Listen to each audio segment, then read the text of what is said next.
Hey everyone, and welcome back to House of Mystery. Today we're going to take a look at what I consider to be the best modern show on television. Season 4, Only Murders in the Building. Now, I did a short about how I cannot figure this out, but let's take a deeper dive into this season and break down the things that we know, the things that we think we know, and questions that we still have about who killed poor Sazz Pataki. So let's do a quick rundown of the backstory that we need to know to understand everything that has happened so far in season 4. We were introduced to Sazz in season 1 as Charles's stunt double from the show he was on decades ago called Brazos. So Sazz has been in and out, but a pretty fairly regular character throughout the season. Some seasons we've seen her more than others. But at the end of season 3, Charles says he's going to go up to get his bottle of wine that he's been saving to celebrate, and we see someone in his apartment getting shot, and we are left to think that maybe it is Charles. And then we get the shot, oh my goodness, it's actually Sazz. So we leave season 3 thinking, is Sazz going to die? Was the intended target actually Sazz, or was the intended target Charles?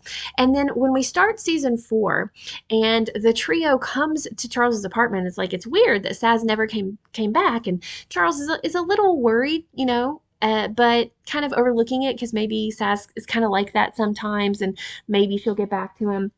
Maybe something happened. So he's a little worried, but radar not entirely up just yet, wondering what has happened. And we think that they're going to discover the body, but in fact, the body is gone. And it takes an episode or two before they realize that something has indeed happened to Sazz. So there is some dramatic irony there of the audience knowing that she's actually been shot, and the trio not knowing for a few episodes. So when the trio goes to Hollywood to talk about their new movie that is potentially going to be made about their podcast, they stop by Sazz's apartment, where Charles becomes increasingly worried because her mail has been left on the porch, and maybe she's on shoot somewhere. Still, he's concerned, but in the meantime, he's getting texts sometimes from Sazz's number, and so it's like, is she here? Is she not? What's going on?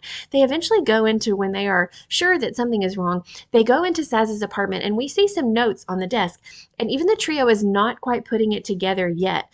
We see one thing that says poisoned pooch, and I will tell you, it didn't necessarily dawn on me at the time, but I remember back in season 1 never really getting that connection made of, well, why did Jan poison the dog? What was that all about? But then I kind of left it alone. I can't believe the foresight. Like, they have been intricating this and orchestrating this since season 1, apparently. So we have to take our minds back. And if you're like me, you have to go back and you have to watch not just season 1, but did they weave things into season 2 and season 3? Because now we have to think whoever was after them or onto this in some way, it started back in season 1. But wait, there's more of a conundrum here. That would make sense more if the intended target was Charles. But as Sazz is putting things together, it's like, okay, Sazz knows these things, so the intended target was in fact Sazz, but that same person was, for whatever reason, poisoning the dog in season 1. So we have to put all these things together, and boy, it is not easy. So we finally find Sazz. Bless her heart, her remains are in the incinerator in the building. And then later we find out there are actually 2 bodies in that incinerator, which they find out the other one belongs to Dudinoff. Now, the name Dudinoff has been mentioned several times throughout season 4. And we have to figure out, was he a target? Was he the killer? Who is this person? And it seems like several of the characters are connected to him. He was the mentor for the brothers, sisters, the producers of the movie that they are making about the Trios podcast. The Westies, the people on the other side of the building, who are also some very interesting people and suspects. We know that they are connected to Dudinoff. We also know, this is where our last episode ends, we also know that these 4, the Westies, Christmas Guy, Stink Eye Joe, and the Sauce family, they have been cashing Dudinoff's checks since he was murdered. I can't quite believe that they were the killers. I actually think that we're just left to believe that. I think that they've been cashing this dead guy's checks because they don't want to lose their apartments. They want people to think he's still alive and they could use the money. But I don't think they killed him. I just think they somehow found out he's dead and didn't tell anybody. but I could be wrong. But I think that we're too obvious and too far out from the season finale for me to think that it's them. Also, don't think it's the brother sisters. They seem genuinely upset when Dudenoff is dead. And the whole shoe thing, I think, was made to seem like, okay, we have a shoe print in the apartment where the shot came from, and it matches the sister's shoe. I think that was a red herring. I don't think it's them.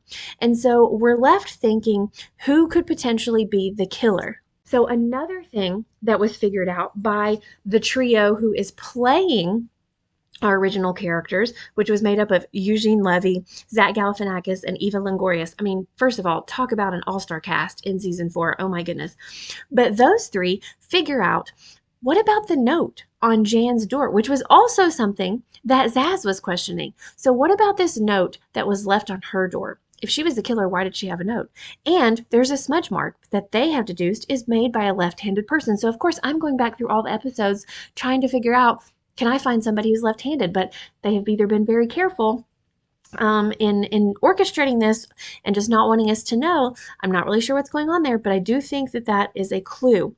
I also think that the writer is, again, I'm like, is this a red herring? But he makes a good point in that it had to be two people, because you had to have a shooter, someone to dispose of the body, or else one person was able to do everything they were able to do in under 12 minutes. And of course, when Martin Short's character tries to reenact it to see if it's possible, it takes him like 39 minutes. So they've kind of come to the conclusion that it had to be two people.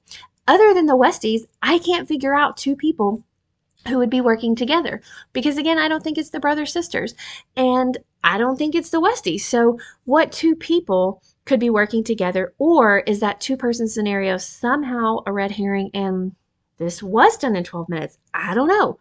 I also look at the cast of characters, and I really don't think that some of the people as suspects would make any sense. First of all, your big names like Zach Galifianakis, Eva Longoria, Eugene Levy.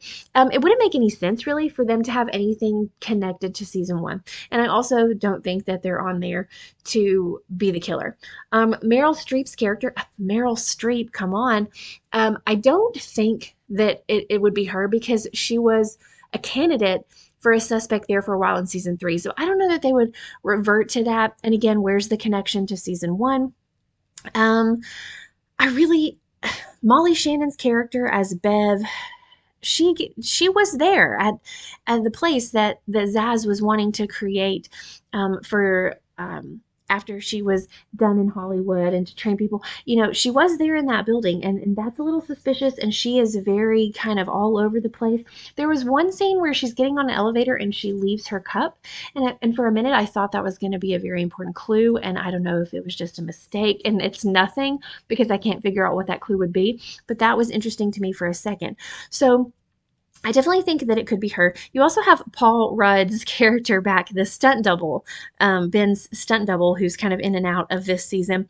Again, not really sure that that's a great one. You know, there's the writer, and I really don't want it to be the writer. I do not want him to be one of our killers.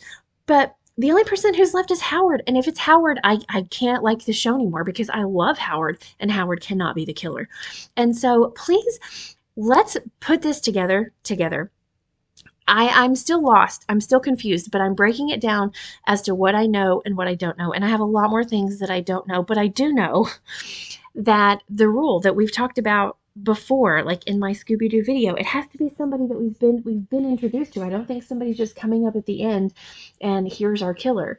And the 3 seasons before this would prove to be the same. Like, that's what makes a mystery good. We had all the clues.